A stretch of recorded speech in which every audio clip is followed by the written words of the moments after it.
Embarkation.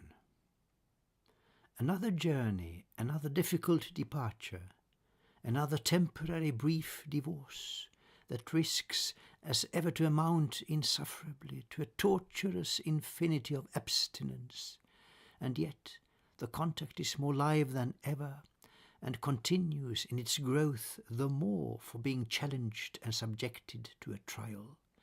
Feelings growing into storms for being subject to adversity.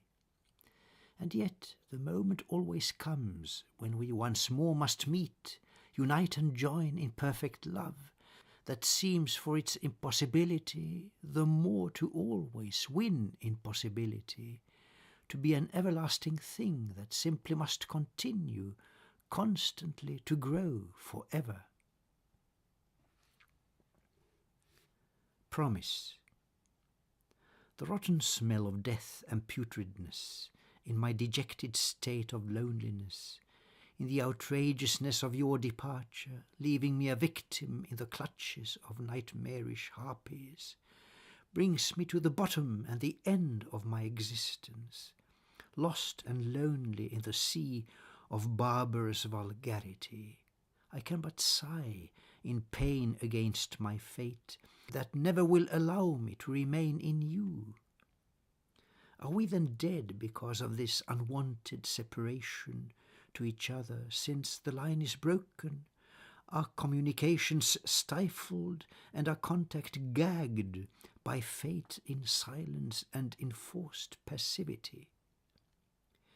My roaring heart speaks otherwise, and although all the tyrannies around the world may triumph, our love shall overcome them all, survive them all, and bring them even lower down than we can ever be brought down by them. Manifestation. My thoughts turn into you as you are manifested in my dreams, in longing tenderest affection, raising our love in marvellous presence from the ghosts of ruins of the past to approaching imminent reunion, plunging us into a new life of which we know nothing. Maybe it is better that way, guiding carefully each other through the abysses of blindness, without knowing where we go. All we do know is we have each other, which should be enough for guidance into any distant, unknown future. You'll never cry alone. When in the darkness of the night you cry outrageously for all your losses, all alone in desperate dejection, while I roam around the world completely unaware of your friend's death, how can I even guess at the extent of the disaster you are falling through to misery of bottomless infinity? And yet your tears are but one wave from out the ocean of the sorrows of humanity, and your friend's death is just another new beginning for a new and even better life. There is no end to the beginnings, since there are no ends without beginnings. And there is no death, but only life's transition from one state into another, like a common bird's migration, no less natural and obvious. Cry, lament, and wail by all means. Tears can only do you good, and nothing is more needed by the earth than water. But be certain of the fact that no matter how much you cry, you'll never cry alone. And all your tears have company forever in the bitterness of all the oceans of the world that all consist of only human tears.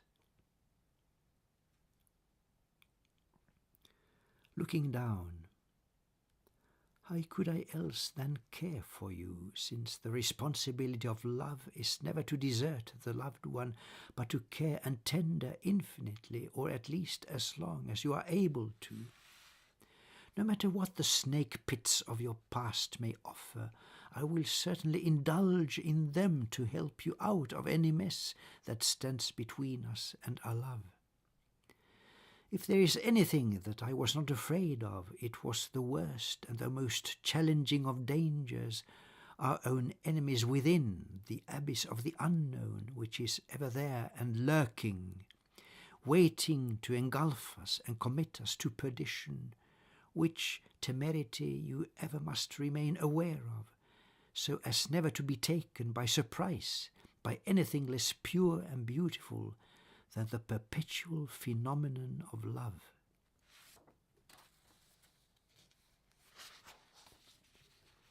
In despair, the darkness overwhelms me as I stifle in despair and can't make out how I got drowned in love instead of simply having it, enjoying it and cultivating it.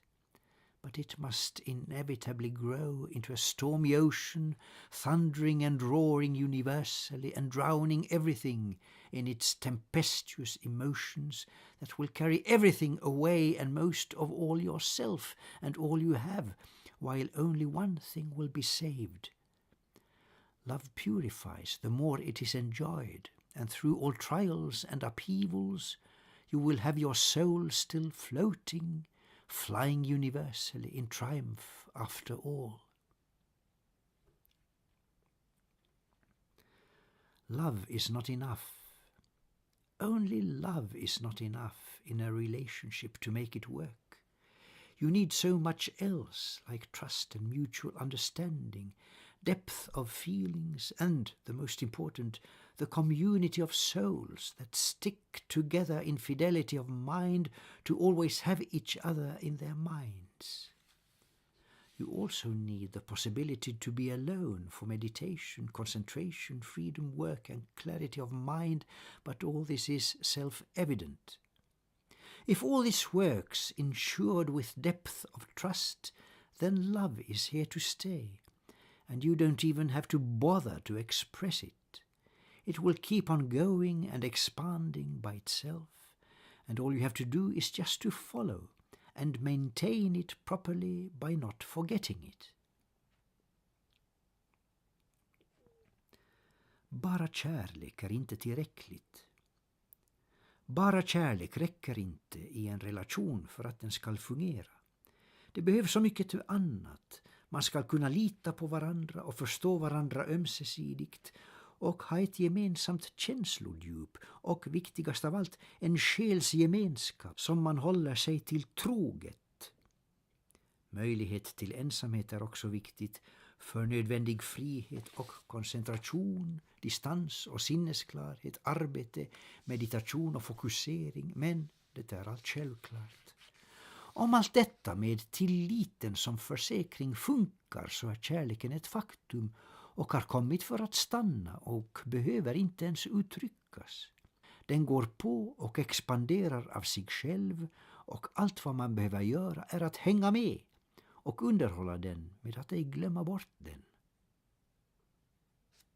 Approach. Are you real, my love, or are you just a ghost of my imagination? Do I mix you up with someone else that merely exists as a chimera, leading me astray in desperate delusions, like an all too realistic mirage in the desert, or are you quite simply too good to be true? The only certain thing is that I love you, whoever you are, and so far you at least have not betrayed me, thrown my love away, or let me down, except most unintentionally. So what can I do but keep on loving you and longing for you, since at least we all the time are getting nearer to each other? Greeting. I greet you in the morning with a prayer that you might be spared all pains and all adversities and worries, since I care for you with infinite protection, wishing all I know 100 years of health, accomplishment, perfection and success, and nothing less than all the best. But you stand out before the front line in your delicacy and vulnerability, having cried too much already in your days, and scoliosis being as a handicap no trifle. The more I love you for not being able to accomplish any absoluteness in our consummation, leading to its being the more consummated in our hearts and souls and arts instead, projecting in the testimony of its beauty further than to just the stars, the finite universe, and all infinity. Our love. I love you, if you please, and if I may, in morning time when I arise, and in the evening when I close my eyes, and in the night in all my dreams, which even in the days continue in my work. So has it been since I first saw you, now 4 years ago, and chances are that this will not be discontinued. Although separations mess our lives about, the mind is always there, of the united love we have in common, which will keep us up whatever happens, even when we fall to never rise again. Our love was made to never be unmade. Love's freedom. Love is not love if it is bound in chains by obligations, promises, routines and duties, but must live by trust alone and understanding, and needs freedom above all to keep on flying, steadily sustained in permanent expansion, progress, growth, and pioneering enterprise, for which you have to have your spirit out of bounds, with more sense than the ordinary 5 ones, and with one eye ever turned unto its own divinity. For love without divinity cannot live long and is not love, but needs its 6th sense of the spiritual open mind most necessarily, to at all be able to have any breath and life. So there you are. I give you all my love with all my freedom, to be able to forever love you with all freedom. Blend. When in the shadows of the night we change identities in cover of what can't be seen, and get confused about as who we really are, emerging with profundity into each other, you becoming me and vice versa, it is difficult to know if love is real or only madness, as our senses are distorted by the ultra-rational intensity of our confusion, spiritualism taking over our perceptions as we blend much more than just our blood. All I can say is that we never are as much and more alive than when we leave ourselves behind to, by love's right and miracle, become each other.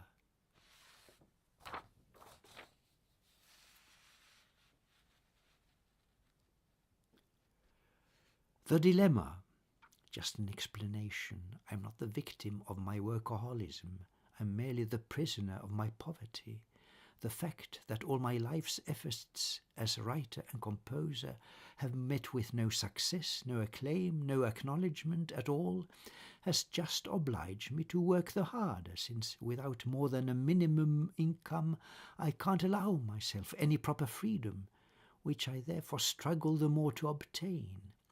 I can't do anything more than what I'm doing, trying to improve my recordings, eventually turning them into CDs, and at the moment I have 2 manuscripts waiting for their doom in Stockholm by insensitive, bureaucratic readers for publishers and theatres, whose only task is to scrap as many manuscripts as possible. In Sweden you don't have the English system of book agents. My other voluntary works for others are like a relief from this squirrel's wheel of poverty. Even when I travel, I constantly have to keep myself on the shortest possible leash and allow myself no extravagancies, but always think of containing the wallet. So I'm not really the self-made victim of workaholism, only constantly struggling to get out of my prison of poverty without losing the only freedom I have, the one of my creative work. This is my constant headache.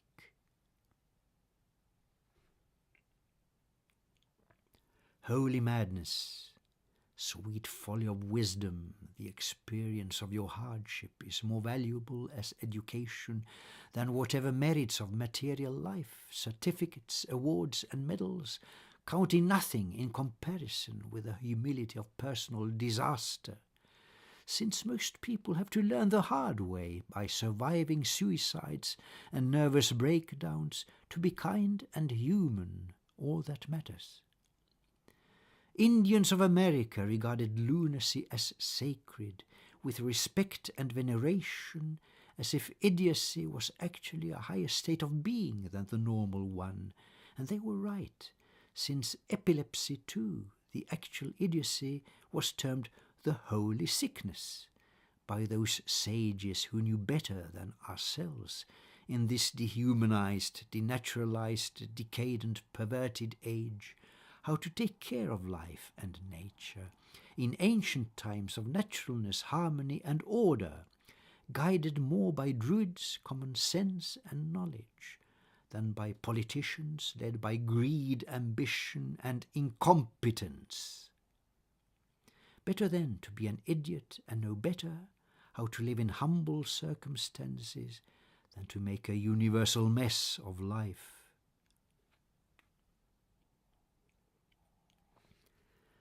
Den heliga galenskapen, ljuva visa dårskap, dina lidandens erfarenhet är mera värd som utbildning än varje tänkbar materiell merit, diplom, belöning och utmärkelse som väger ingenting mot den personliga olyckans ödmjukhet.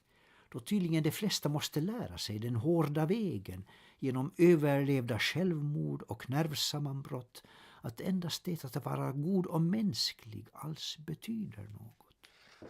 Indianerna betraktade med vördnad galenskap som något heligt, som om idioti var en sorts högre tillstånd och medvetenhet än det normala.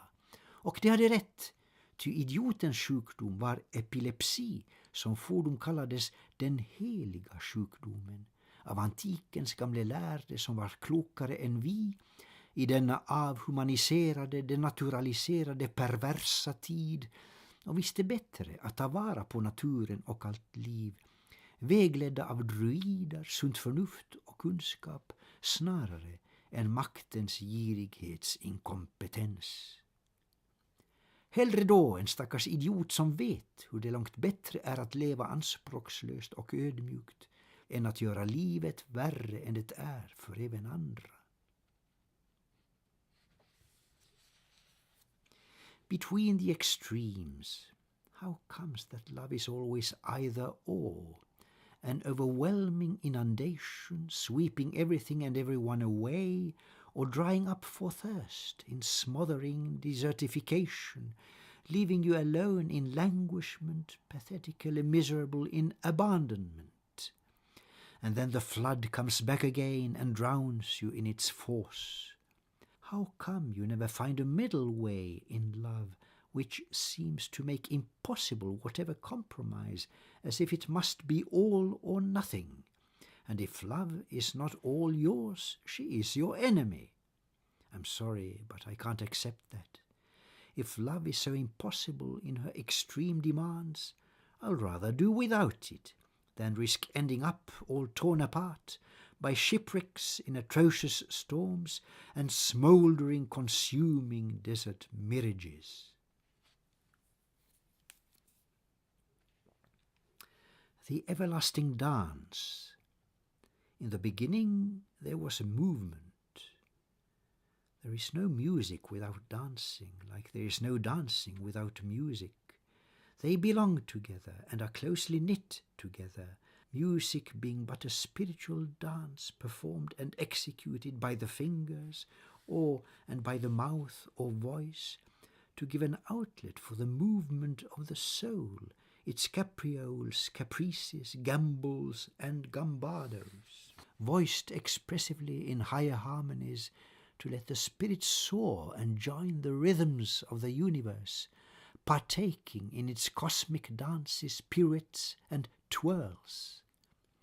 It is a dance that never ends, true music never being able to be halted, terminated, interrupted or shut down, the dancing of the universe continuing forever, without any force or power able to do anything about it, except join in, tune in and face the everlasting music. Den eviga dansen, i begynnelsen var rörelsen. Det finns ingen sann musik som inte dansar, liksom det finns ingen dans om inte till musik. De två hör samman oupplösligt, då musik är blott en andlig dans som exekveras genom fingrarna och eller genom munnen eller rösten som ett uttryck för din själs behov av rörelse, dess flygförmåga, volter, stegringar och hopp, för uttryck i de högre harmonierna, för att tillåta själen att få dela universums rytm och delta i dess kosmiska dansanta virvlars piruetter.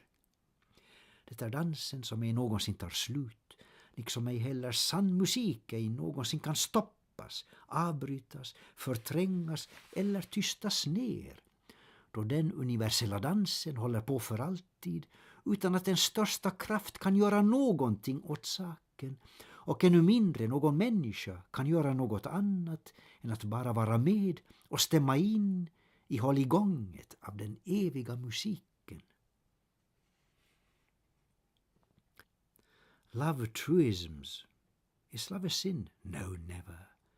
The only sin of love is not to share it, but to keep it to yourself, containing it under a bushel and not let it forth to light and to expand, for that's the only way for love to live, by growth, by sharing and expansion.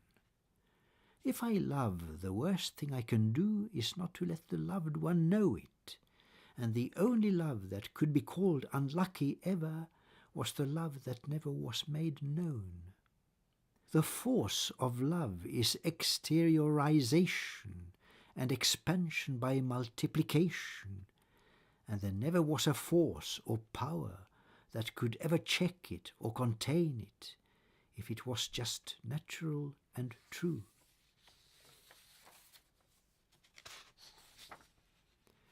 Kärlekens truismer. Kan kärlek vara synd? Nej, aldrig. Det enda som kan vara synd med kärlek är att inte dela den, men att behålla den och ha den för sig själv och gömma den inunder skäppan och släppa ut den med dess ljus och expansion. För det är bara så som kärleken kan leva, genom att få växa, dela med sig, expandera. Om jag älskar är det värsta jag kan göra att ej låta den jag älskar veta det, och endast sådan kärlek är olycklig någonsin, som aldrig nådde fram, blev meddelad och känd. Kärlekens kraft är projektering utåt, expansion genom multiplikation, och det fanns aldrig någon makt och kraft som kunde stå emot den, hindra den och stämma den, om den blott var naturlig, sann och äkta. To a dear departed friend, my friend, remain, for thou art so lovely. Your visits in my dreams are the most welcome calls of all, ensuring me that you are still alive and not just well, but in the best of health, and even better than when you were here. You live in paradise, which you ensure me of, with all your generosity, now breaking greater records and inviting me to join you on your journeys. I will always join you, follow you, and keep you on the track, updated and turned on as usual in a love which this year has its 50th anniversary, and still unchanged since we were kids. The strangest thing with your last visit was the phenomenon that it was natural, that there was no consideration even of your being dead, while you bewailed your brother, keeping him in sanctuary in your special chapel, even in his coffin at your central place, while he is still alive among us with his family and house and car, while you made it so clear that he was to be pitied and deplored, not you, the greatest shocking loss I ever had.